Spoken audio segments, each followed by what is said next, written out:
Everyone, this is Shivam here and आज की इस वीडियो में हम बात करने वाले हैं trick to find bond order, bond length and bond strength in any molecule. ठीक है, तो देखिए केमिकल बॉन्डिंग का हमारे पास एक पोर्शन है ये, और केमिकल बॉन्डिंग के अंदर हमारे पास आती है एमओटी।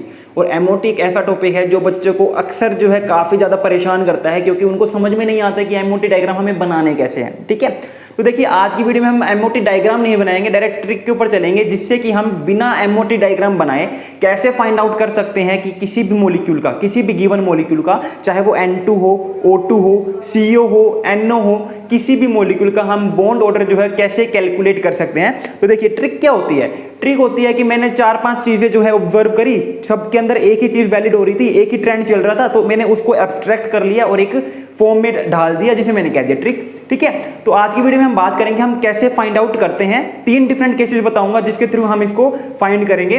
इसके अलावा अब मैं एक सीरीज स्टार्ट करने वाला हूं जिसमें मैं आपका पोल ले लूंगा कि आपको इनमें से किस चैप्टर के ऊपर अब लगातार वीडियोस चाहिए। 3 चैप्टर क्या क्या होंगे, रिएजेंट होगा, केमिकल बॉन्डिंग होगा एंड साथ के साथ कोऑर्डिनेशन होगा। तो रिएजेंट्स के ऊपर मैंने वीडियोस बनाई हुई है, कोऑर्डिनेशन के ऊपर भी मैंने 1-2 वीडियोस बनाई हुई है, एंड केमिकल बॉन्डिंग हम किस तरीके से पढ़ेंगे वो अब आपको पता चल जाएगा। क्योंकि देखिए अब आपको वो चैप्टर्स करने इंपॉर्टेंट है जो कि हमारे कॉम्पिटिटिव लेवल एग्जाम में पहले पूछे जाते हैं, और ये तीनों ही चैप्टर जो है one of the most important chapter है।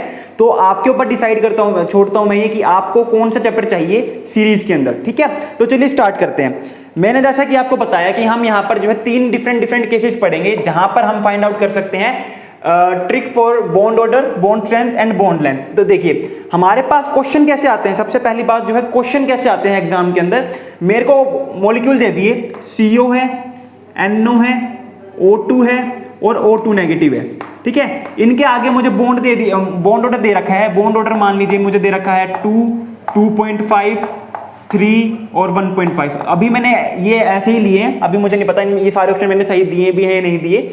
मुझसे कहा हुआ है कि बताओ इसका बॉन्ड ऑर्डर, मतलब मैच करना है हमें कि किसका बॉन्ड ऑर्डर क्या होगा। इस तरीके के हमारे पास क्वेश्चन आते हैं। अब अगर मैं एमओटी डायग्राम के थ्रू जाऊं तो इसका बनाना पड़ेगा, इसका बनाना पड़ेगा, इसका बनाना पड़ेगा, इसका बनाना पड़ेगा। अरे इनऑर्गेनिक केमिस्ट्री इतना बड़ा है क्या कि कोई भी क्वेश्चन मैं इनऑर्गेनिक केमिस्ट्री करने के लिए 5 से 7 मिनट ले लूं और फिर भी मुझे पता ना चले, मैं श्योर ना हूं कि मेरे पास जो एमओटी का डायग्राम बनाया है वो ठीक है या नहीं है। तो इतना हमें टंटा नहीं करना है, हमें जस्ट एक सिंपल सी ट्रिक देखनी है कि कैसे हम फाइंड आउट कर सकते हैं बॉन्ड ऑर्डर किसी भी मॉलिक्यूल का। ठीक है, बॉन्ड ऑर्डर एक बार मैंने कैलकुलेट कर लिया तो बॉन्ड ऑर्डर से जो है बॉन्ड स्ट्रेंथ आराम से निकल जाएगी, और बॉन्ड स्ट्रेंथ से जो है बॉन्ड लेंथ भी जो है आराम से निकल जाती है। एक बार आइडिया दे देता हूं इन तीनों के बीच में क्या रिलेशन है, ताकि जब मैं आपको बॉन्ड ऑर्डर बताऊं तो आप bond length and bond strength जो है अपने आप फाइंड आउट कर सको।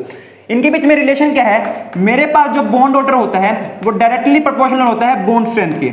मेरा जो बॉन्ड ऑर्डर है वो डायरेक्टली प्रोपोर्शनल होता है बॉन्ड स्ट्रेंथ के, और जो मेरे पास बॉन्ड स्ट्रेंथ है या फिर बॉन्ड ऑर्डर है वो इनवर्सली प्रोपोर्शनल होती है बॉन्ड लेंथ के, वो इनवर्सली प्रोपोर्शनल होती है बॉन्ड लेंथ के।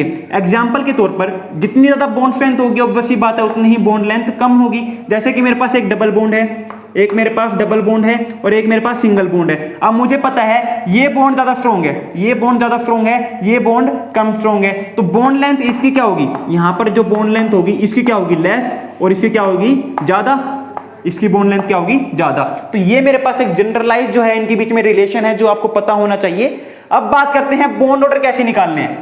3 डिफरेंट केसेस हैं जिनके अंदर मैं आपको 3 डिफरेंट टाइप के मॉलिक्यूल्स के बारे में बताऊंगा जहां पर आप जो है बॉन्ड ऑर्डर कैलकुलेट कर सकते हो। सबसे पहला केस होमोडायटमिक मॉलिक्यूल, जो हमारे पास 11-12 के सिलेबस में है। होमोडायटमिक मॉलिक्यूल है तो ये एमएससी के सिलेबस में भी, लेकिन मेनली जो है होमोडायटमिक मॉलिक्यूल के ऊपर क्वेश्चन जो है वो 11-12 के अंदर ही आते हैं। होमोडायटमिक मॉलिक्यूल है अगर मेरे पास, तो वहां पर जो बॉन्ड ऑर्डर होगा वो इक्वल होगा number of bond between them, number of bond present between them. ठीक है, number of bond present between them. Example के तौर पर, अरे बिना एग्जांपल के तो कोई भी चीज नहीं करेंगे, टेंशन ना लो। H2 है मेरे पास, O2 है मेरे पास, N2 है मेरे पास। इन तीनों के अंदर पूछा हुआ मुझसे बॉन्ड ऑर्डर। तो H2 है मेरे पास, इसका स्ट्रक्चर कैसा होगा, ऐसा। O2 है, O2 होगा ये, N2 है वो होगा ये, राइट। कोई भी दिक्कत नहीं है और होनी भी नहीं चाहिए, इतना तो सबको पता होता है। अब मुझे फाइंड आउट करना है बॉन्ड ऑर्डर।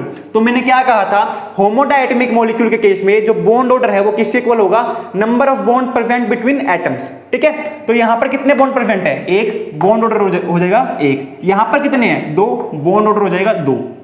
यहाँ पर कितने हैं 3, बॉन्ड ऑर्डर हो जाएगा 3। अब मुझसे पूछा हुआ है कि बताओ इसमें बॉन्ड स्ट्रेंथ क्या होगी, तो मुझे पता है, इसको नंबरिंग दे देता हूं मैं A, इसको B, इसको C। तो बॉन्ड स्ट्रेंथ क्या होगी, सबसे ज्यादा C में, फिर B में एंड देन A में। क्यों, बॉन्ड स्ट्रेंथ जो है डायरेक्टली प्रोपोर्शनल होती है नंबर ऑफ बॉन्ड्स कितने प्रेजेंट है। और मुझसे ये मेरा किसका ऑर्डर है, बॉन्ड स्ट्रेंथ का। अब मुझसे पूछा हुआ बॉन्ड लेंथ, तो बॉन्ड लेंथ जो एकदम अपोजिट होगी बॉन्ड स्ट्रेंथ के, तो बॉन्ड लेंथ का ऑर्डर क्या हो जाएगा, A, फिर B और फिर C।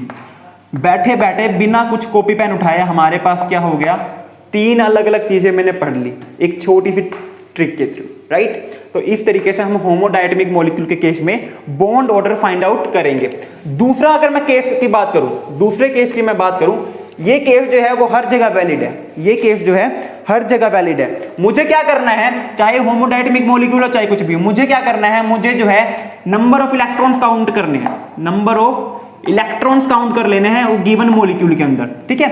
अगर मेरे पास जो नंबर ऑफ इलेक्ट्रॉन्स गिवन है उनका सम जो है वो 14 है, ठीक है, तो वहां पर मेरे पास रिस्पेक्टिव बॉन्ड ऑर्डर कितना होगा, 3। अगर वहां पर मेरे पास 15 है तो वहां पर बॉन्ड ऑर्डर कितना हो जाएगा, 2.5। 16 है वहां पर बॉन्ड ऑर्डर हो जाएगा 2। 17 है वहां पर बॉन्ड ऑर्डर हो जाएगा 1.5। 18 है तो वहां पर बॉन्ड ऑर्डर हो जाएगा 1। क्या किया है, जैसे जैसे एक एक इलेक्ट्रॉन बढ़ता चल रहा है, जैसे जैसे एक एक इलेक्ट्रॉन बढ़ता चल रहा है, मैंने अपना बॉन्ड ऑर्डर कितने से डिक्रीज कर दिया है, बाय 0.5, इससे मैंने डिक्रीज कर दिया है। अब आप कहोगे सर एग्जांपल दे दो हमें, ठीक है। अभी अभी हमने N2 पढ़ा था, अभी अभी हमने N2 पढ़ा था, N2 का बॉन्ड ऑर्डर कितना बताया था, 3, N triple bond N, bond order कितना बताया था, 3। इलेक्ट्रॉन सम कितना होता है, एक नाइट्रोजन के पास 7 इलेक्ट्रॉन होते हैं, तो 2 नाइट्रोजन के पास कितने होंगे, 14। 14 के लिए मेरे पास कितना बॉन्ड ऑर्डर होता है, 3, राइट। और एग्जांपल चलो, O2 कितना बताया था, O double bond O percent होता है, बॉन्ड ऑर्डर कितना हो जाएगा मेरे पास, यहाँ पर 2 बॉन्ड परसेंट थे, ठीक है, बॉन्ड ऑर्डर कितना हो जाएगा, 2 बॉन्ड परसेंट थे। अगर मैं यहाँ पर क्या कर रहा हूं मैं भी पता नहीं, ठीक है, यहां पर है मेरे पास O2, यहां पे O double bond O, right. यहां पर मेरे पास इलेक्ट्रॉन सम कितना होगा, एक ऑक्सीजन के पास 8 इलेक्ट्रॉन, 2 के पास 16, और 16 इलेक्ट्रॉन जिनके पास होते हैं उनका रिस्पेक्टिव बॉन्ड ऑर्डर कितना होता है, 2। कोई दिक्कत नहीं है।